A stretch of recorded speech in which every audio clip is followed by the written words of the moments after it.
We have made it to the trade deadline here in season number 5 of the Miami Marlins franchise, and our team is certainly in an interesting spot here at the deadline because it has been a roller coaster of a season. But here in the month of July, we've been able to stay pretty healthy, and the team has played some really good baseball as we're 20 games over 500, despite playing really lackluster through May and June, battling with injuries. It took us 2 months from late April to late June to sweep somebody, but yet we are now in first place of the division after trailing the Mets really all season. We have finally caught up to them, but we need to keep our pedal on the metal, and that starts here with the trade deadline, and we've got an interesting opportunity to make this roster even better. In the last episode, we went through the All-Star game in which we had 4, Edward Cabrera, Devin Williams, who didn't really deserve it, Bo Bichette, and Luis Robert. I feel like Sandy Alcantara got absolutely snubbed. He absolutely should have made it over Devin Williams, but you can't win them all, I guess. We also had the draft in the last episode, and we will be revealing our draft picks pretty soon, as all of them have now been signed. So what do we need to do going into the trade deadline? This team has dealt with inconsistencies and injuries throughout the season, but I think offensively we're in a really good spot. Maybe we look to add another bench bat, but other than that, I think the lineup is good where it is, and obviously we'll have Nick Fortes back probably in September if all goes well. I think pitching is more so the question mark with this team. Obviously, we have Sandy Alcantara and Edward Cabrera at the top. Those 2 guys are great. The rest of the rotation has not exactly been very consistent this year, but Tyrell Berry and Max Meyer have played well. Is those 2 guys' performances this year enough to convince us not to go after a starter? And then the bullpen has been an up and down roller coaster. I think we would be foolish to not add at least 1, maybe more, good relievers. And I think there will be plenty of options for us on the trade market in terms of adding some bullpen arms. We haven't technically made it to the trade deadline yet, but we're close enough to where I think we can start talking trades. There have been a lot of moves around the league so far. Nolan Jones back in Cleveland, Ryan McMahon to Baltimore, Darren Russell traded for Cristobal Estrella and Martin Carr. Those 3 guys were all players we really considered drafting at one point in time. George Springer to the Rays, Riley Green to his hometown Atlanta Braves, William Contreras to Minnesota, and then obviously some of the trades we've made throughout the year, adding catching depth along with Junior Caminero and James Wood, who are both currently in the minor leagues. As we look at the trade block, there's a lot of talent here, but unfortunately there's no pitchers, which is, I think, the bigger need with this team. Nick Lodolo and Hunter Green have been on and off the block with Cincinnati. They're both currently slated to play against us here over our next 2 games, but there is a shot one or both of those guys are on the move, considering they're both impending free agents this upcoming offseason. I do want to look at the player finder here for some relief pitching options, and I think there are good choices in terms of taking a big swing on an elite reliever or looking for someone who is going to be a little bit cheaper to get. We'll start with Griffin Jackson, Minnesota. He's been a really solid player throughout his career, and this season he's taken another leap up at age 32. Career low ERA, career low WHIP. He's on the last year of his deal, and Minnesota's kind of in playoff contention, but I think they want to sell. I don't think it'd be too hard to get him. Alexis Diaz, the All-Star with the Angels, would certainly be a big swing. They traded for him last year, but the Angels are kind of on the outside looking in within the American League as well, and he is also a free agent at the end of the year. Jordan Romano with Toronto, I think, could work. The Blue Jays are not very good. We played against them a couple episodes ago. Their lineup is awful. Romano has 2 more years left on his deal. He's a little bit more experienced than Diaz and Jax, but I still think he'd be a really good choice. Another big swing would be Johan Duran, also with the Minnesota Twins. The flame-throwing righty has been one of the best relievers in baseball over the last 5 or 6 years. He's on the final year of his contract, and I can understand Minnesota not wanting to pay him, considering he is a relief pitcher. And with him being a free agent and Minnesota potentially looking to sell, I think he could be available given the price. In terms of a realistic option who also happens to be quite good, I think Joe Barlow with Texas would be a great choice. The Rangers haven't been particularly impressive this year, and Barlow has been very consistent over the last 5 years. This season, no different. He's also a free agent. I'm not sure Texas is looking to pay him. I think he'd be a good choice. Zach Jackson with Oakland would also work. The Athletics are well, the A's. They're not very good. Jackson's having a career season. He doesn't necessarily have the sustained success that some of these other relief pitchers do, but he's having a great year this year. Of the choices listed here, I think Joe Barlow of Texas would be our best bet, but the problem is the Rangers don't have enough budget. Let's say we had a super big contract like Corey Seager, then it doesn't work for either team. So Joe Barlow, although I think he'd be a great choice, is off the market. We talked about two Minnesota Twins players, Griffin Jax and Johan Duran. How possible would it be for us to get both of them?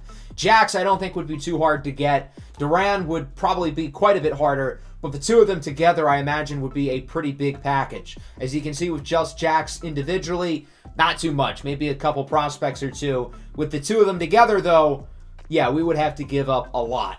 So rather than giving up big leaguers, I would obviously rather give up prospects. I think something like this would be a lot more reasonable. And as I was going through trade finders with both of those guys, it was very clear that the Twins really like Matthew Lugo, and I think he's a guy we would have to trade here. Lugo was acquired this past offseason from Colorado in the Alec Boehm deal, basically as a throw-in. But he's had a great season in AA, and I think we can afford to trade him because we have so much talent in the middle infield with Ronald Andino, Adael Amador, Khalil Watson, Dominique Sierra. Our first-round pick this year, Omar Nieve. Long story short, we don't need all of these shortstops. I added a couple more prospects, and I'm able to get the deal done.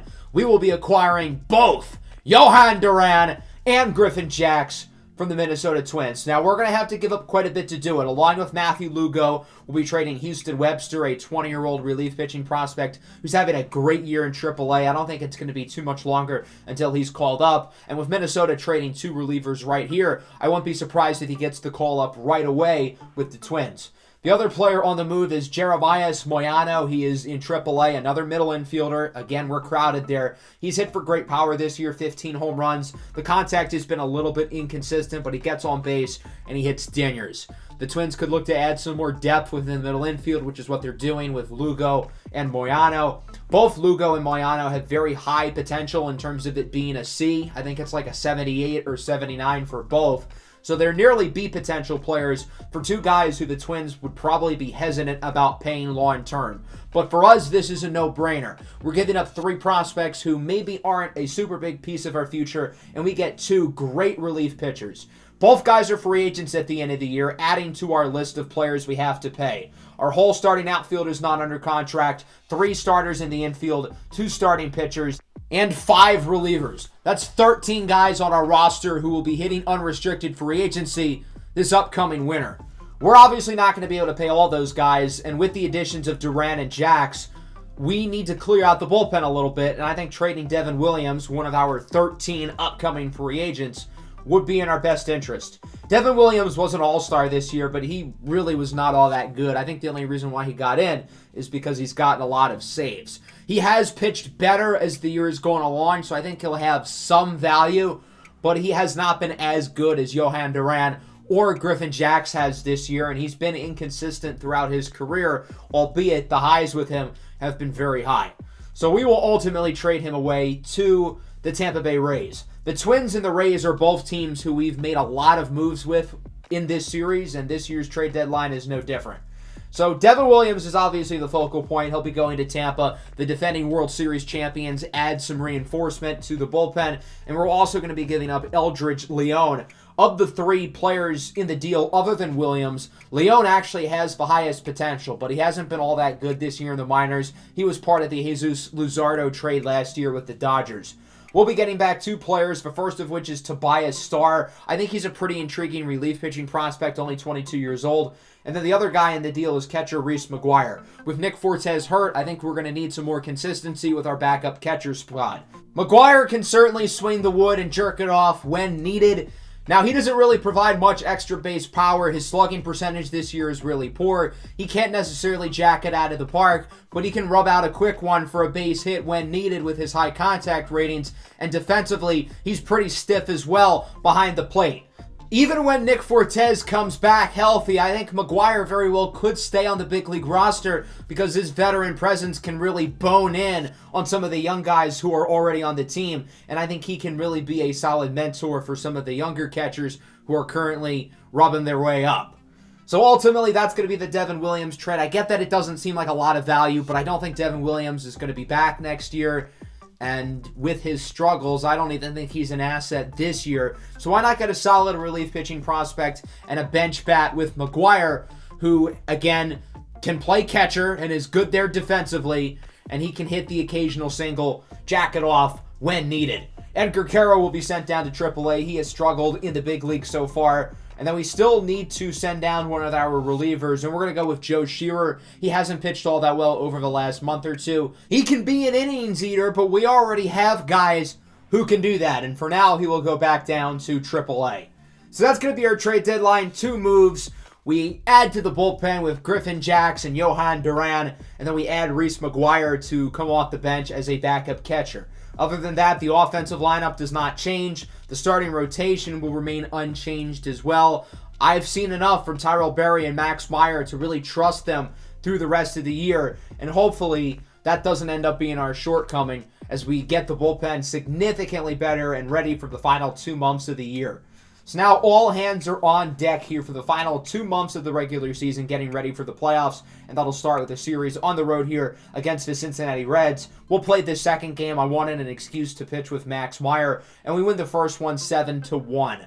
Jeffrey Springs with 7 strong innings. Brian De La Cruz homers twice. None of the 3 new guys ended up playing in that first game, so hopefully they'll make their team debuts today. There were a few moves made since the game against the Reds. Joey Meneses traded to the Cardinals. The Mets add Mike Soroka, so they are trying to add some starting pitching as they push for the playoffs. Starting pitching was by far the Mets' biggest weakness, and I think that's a great move for them. So let's hop into the second of 3 games here on the road against the Cincinnati Reds. And of course, for those of you who may forget, 2 seasons ago when the Marlins traveled down to Cincinnati is when they had that ridiculous 14-run comeback, the biggest comeback in Major League history, and that game really led to the Marlins season being rejuvenated as the team had been kind of up and down, similarly to how they had been performing this season. As we take a look at the lineups, the Marlins mixing up the order quite a bit. Woody Landry hitting in the 2-hole today. On the mound for the Reds will be Dustin May. This was originally Hunter Green's scheduled start, and normally players might be penciled out on deadline day if they are on the move. Does this mean Hunter Green could be traded? Very interesting storyline here brewing in Cincinnati, and it'll be the soulless ginger, Dustin May, who gets the start instead. With 2 away, he'll face off against Luis Robert, who of course was an all-star this past year, one of the many free agents upcoming on this roster. He flies out to center. Quick 1-2-3 inning for May as he retires the side. Let's take a look at Max Meyer, who's had a really strong season for the Marlins. He's pitched in 24 games, starting in 13 of them, and he's been really good, whether it's as a bullpen or as a starting arm. 2.59 ERA, whip barely above 1. His ERA is 4th amongst qualified pitchers in the National League. Here he is against Noelvi Marte, who strikes out on the circle change for the second out of the inning. And unfortunately, Max Meyer appears to have a serious arm injury. Possibly something is broken in there. That's not good news. We made the decision not to trade for a starting pitcher at the deadline. I figured maybe there's a chance it would come back to bite us. I didn't know it would be this quick. Meyer's injury could potentially sideline him for multiple weeks within our playoff push. Jordan Hicks is going to come out of the bullpen basically unprepared. He didn't know he was going to have to pitch here in the first inning. He will strike out Kurt Kellenberger as the Marlins do retire the side. Still a disastrous inning, though. Not so much with how the Reds hit, but more so Max Meyer suffering what is expected to be a long-term injury. Tied at 0, no base runners as we move into the second. Bo Bichette goes down looking on the slurve. What a great pitch there by Dustin May. Now he'll be facing off against Jesus Sanchez, another one of the many Marlins free agents this upcoming offseason. Sanchez rips it up the middle. Noelvi Marte looks to make the play, and he does. 2 perfect innings so far for Dustin May as we go to the bottom of the second. I'm really curious to see how Jordan Hicks will continue to perform today. Hicks can throw multiple innings, but again, the problem is he didn't get a proper opportunity to loosen up. He will strike out the first-time All-Star Michael Massey on the fastball. Now against Brennan Davis, former top prospect with the Cubs organization. And he goes down looking on the circle change. Got to give Jordan Hicks a lot of credit. He has stepped right into this game, and he has picked up right where Meyer has left off. Again, unprepared, but he's done a great job. Still no base runners for either team, and that'll change here in the third. Bryan De La Cruz rips it down the line. That'll go for extra bases, hopefully. Going to be a close play at second, and he is safe. De La Cruz coming off a great game 1 in this series against the Reds, where he homered twice. De La Cruz is very quietly having a really strong season. Here's Alec Bohm now looking to drive him in as this one is ripped down the line. De La Cruz is going to hold up in third. There's nobody out. There's no reason to risk it. I think there's a good chance he would have been safe, but given this situation, there's no need. Reese McGuire is up. His first at-bat is a Marlin, and he will pop this one up, rubbing it out into center field. It will be caught. Runner will look to tag up, and the sacrifice fly for Reese McGuire is barely successful, and the Marlins lead 1-0. Good job there by Reese McGuire to rub out the wood and make the play to score De La Cruz. So it's 1-0 going into the bottom of the third. Will Benson strikes out on the fastball. Still no base runner so far for Cincinnati, as that'll bring us to the bottom of the order. The number 9 hitter, Travis d'Arnaud, the veteran. I don't know why he's hitting 9th. He's one of the Reds' best hitters as he goes down looking on the slider. 3 perfect innings for the Marlins, and I don't want to jump to conclusions, but if there were a night to throw a perfect game, I feel like it would be this one. The Marlins don't have a starter whose pitch count they really have to worry about. They can just go to their relievers, who are their most dangerous players. Hopefully I didn't jinx it. Luis Robert starts the top of the 4th with a base hit, and so the Marlins get themselves another base runner. We'll see if they can add to this lead. That'll bring up the cleanup bat, Jazz Chisholm. As you can see, he's hitting in the 4 spot today, with the Marlins again mixing things up here in the lineup. Full count, Robert running as Jazz crushes it into right field, and it curves foul. Unfortunate. It looked like that ball could have been fair. It definitely had enough carry, but he timed it up a little bit too early. Couple pitches later, his count is still full, and Jazz draws a walk. That pitch was in the strike zone. He got awfully lucky with the call. 2 runners aboard here for Bo Bichette, who's again been the best player on this team throughout the entirety of the season. Potential NL MVP candidate. Rips a single into left field. The runners will hold. And oh God, you guys know what this means. The bases are loaded. The Marlins have no bigger kryptonite than the bases loaded. There's nobody out. There's no excuse not to drive in multiple runs. But the Marlins do struggle in these situations.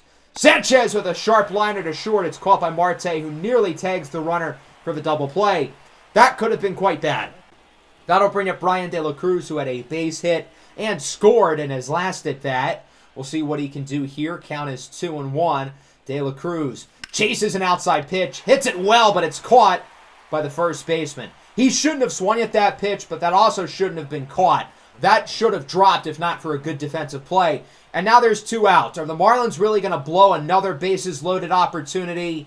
Well, Alec Bohm has other plans. He rips it into the gap. That's going to score 1. How about 2? Maybe 3. Alec Bohm with a potential bases-clearing double as all 3 runs score. And it's now 4-0. The Marlins finally do something with the bases loaded.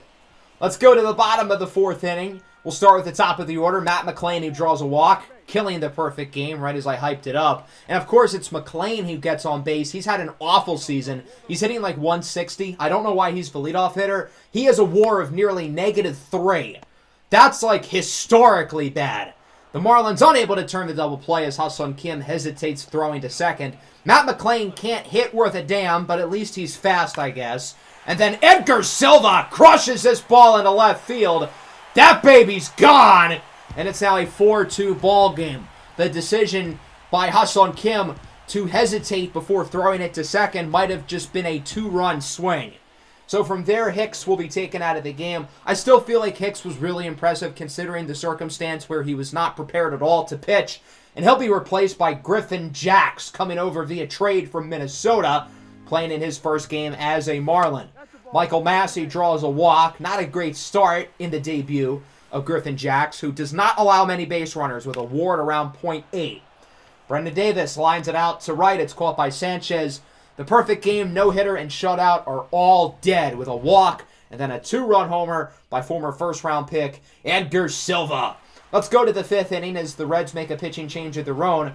Eddie De Marias is into the game. He is a 29-year-old righty making his major league debut. That's pretty cool. His first career batter is Ha-Seong Kim.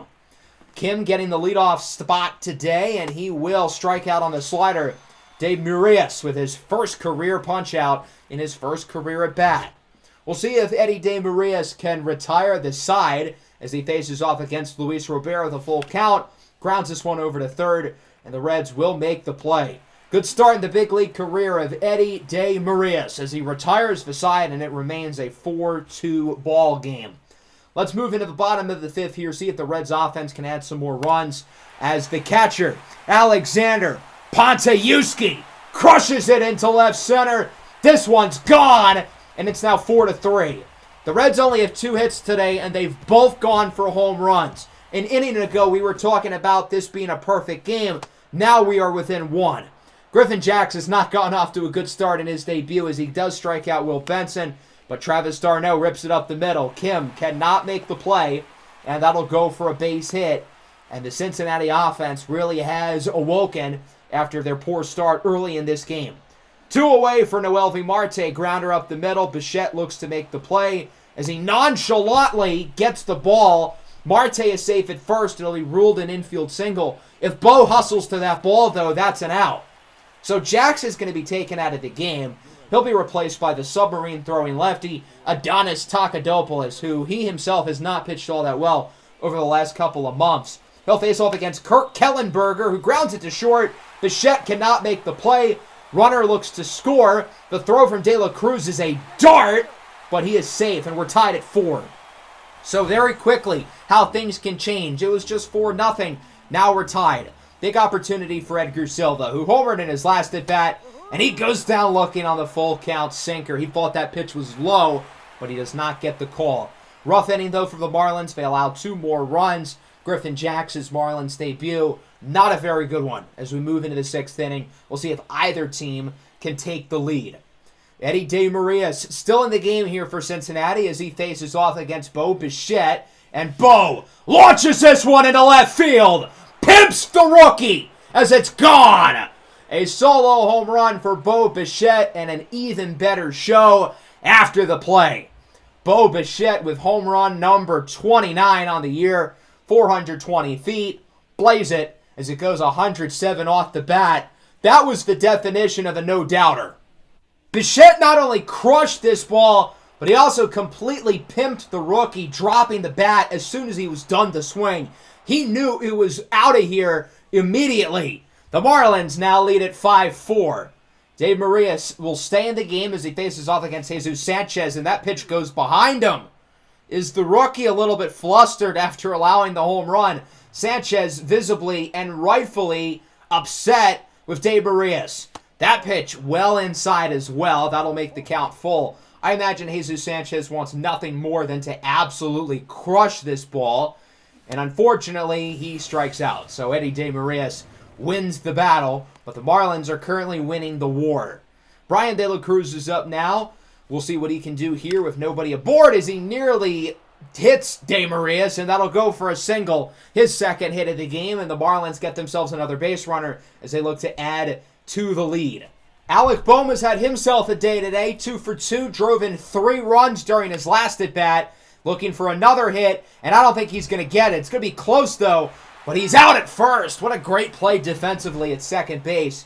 Not a bad inning, though. The Marlins take the lead with an excellent homer and an even better pimp job by Bo Bichette. As we go to the bottom of the 6th inning here, Takadopoulos will stay in the game for the Marlins against the catcher Pontayuski, who had the homer earlier. Bohm with a tough play, and that will retire the side. A quick 1-2-3 inning for Adonis Takadopoulos. Finally, a smooth inning once again. I forgot how that felt. Let's go into the 7th inning, see if the Marlins could potentially add to the lead as Brett Martin, the lefty, comes in for the rookie, who I thought had a pretty good debut, minus the home run. He retired the other 6 batters he faced. Jacob Berry enters the game as a pinch hitter for Reese McGuire. This one up the middle, and the play is made. Good defense there by the second baseman again to get the out. That is Michael Massey, the all-star. So Berry is retired. That'll bring us to the top of the order. Another pinch hitter, Isaac Stu. Again, he doesn't really do anything here with a grounder to short. The Marlins bring their bench bats in early, and neither of them really do anything. That'll bring us to Woody Landry. He's had a quiet day today, 0 for 3. And Woody chases the outside fastball, little lefty-on-lefty crime. Woody's been inconsistent throughout his career against lefties. He can hit off of them well, but he deals with all the issues that a lot of young lefties deal with. Reynaldo Lopez will come out of the bullpen here in the bottom of the 7th. He's been by far the most consistent player in the bullpen this year, as d'Arnaud, with one away, singles into right, and so the Cincinnati Reds have another base runner as they potentially look to tie the game or, God forbid, take the lead. That'll bring us to the top of the order. Matt McLain, who's been the worst player in baseball this year, bar none, strikes out, fittingly. And then Noelvi Marte with a grounder to short. Bichette will flip it over to second. And so the Marlins get through the inning, holding on to their lead, 5-4.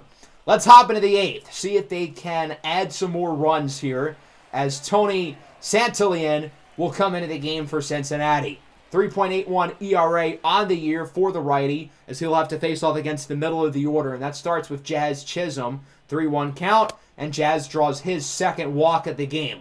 The Marlins get the speedster aboard, and so that'll bring up Jesus Sanchez with 2 away. He also finds himself ahead as the count is 3-1, looking for a really good pitch. And he gets it, a fastball right down the middle. That'll go for a base hit. And so the Marlins have 2 runners aboard here, and a nice opportunity for Brian De La Cruz, who has 2 hits today. He's been quite solid offensively. Inconsistent with runners on base, though. He's missing that clutch gene. But he hits this one high and deep into left center at the track, at the wall. It goes off the wall.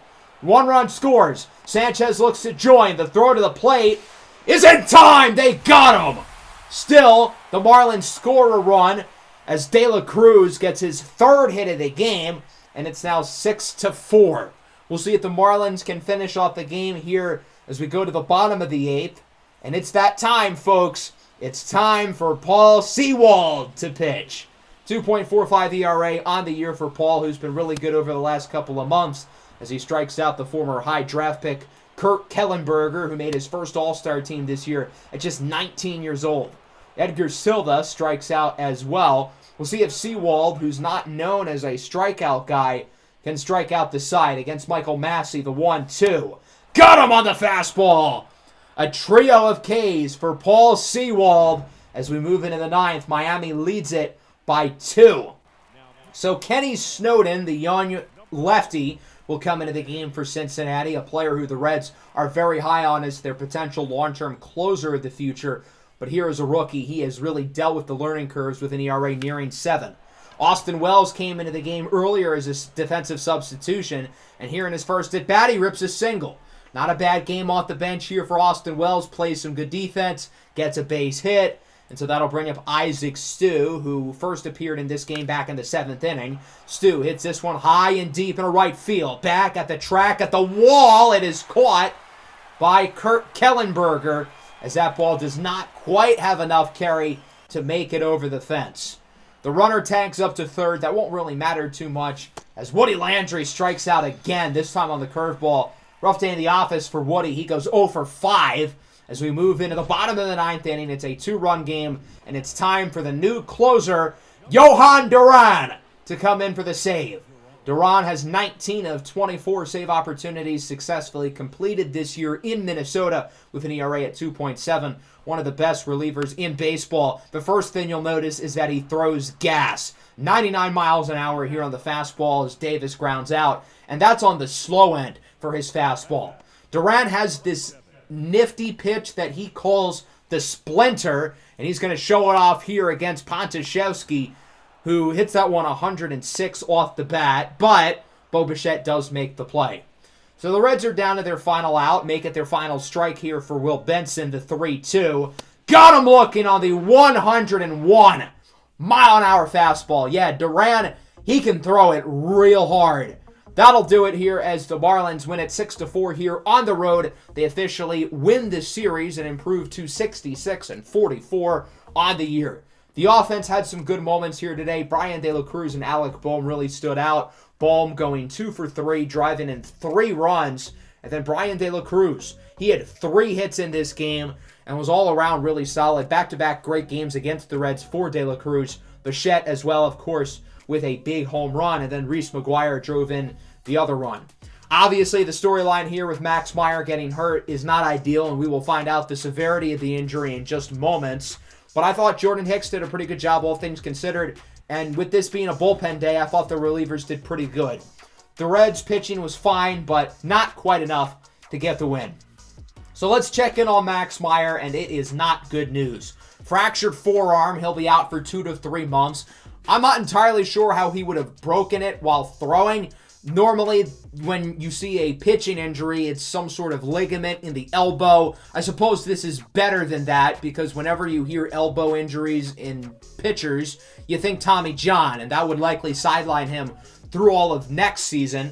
Now, this forearm injury probably sidelines him for the rest of this year. He's going to go on the 60-day injured list, which really sucks. Maybe he comes back in the playoffs, but even if he does, he would not have pitched in 2 to 3 months.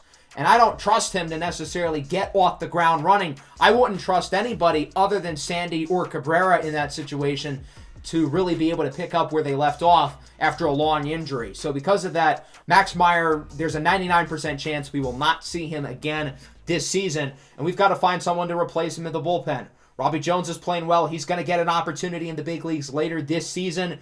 But for now, I'm going to give Yuri Perez his spot back. Now, he's got to play well, but I'm confident that his stint in AAA will rejuvenate him.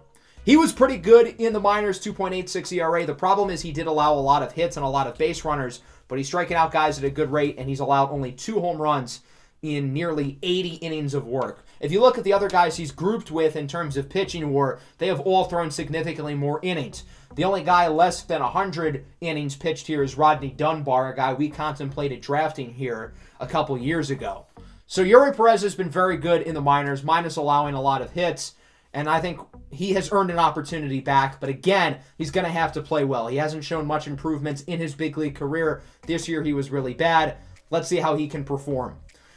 As for the contract extensions, I talked about potentially making some moves here in the last episode, and I think for now, we're going to stand pat. I want to see how the rest of the season plays out and have to make our big decisions in the offseason. We're going to round out the final 8 games of this road trip, finishing the Red Series. Then we've got 4 in St. Louis against a good Cardinals team, and then 3 on the road in an NLCS rematch against the Phillies.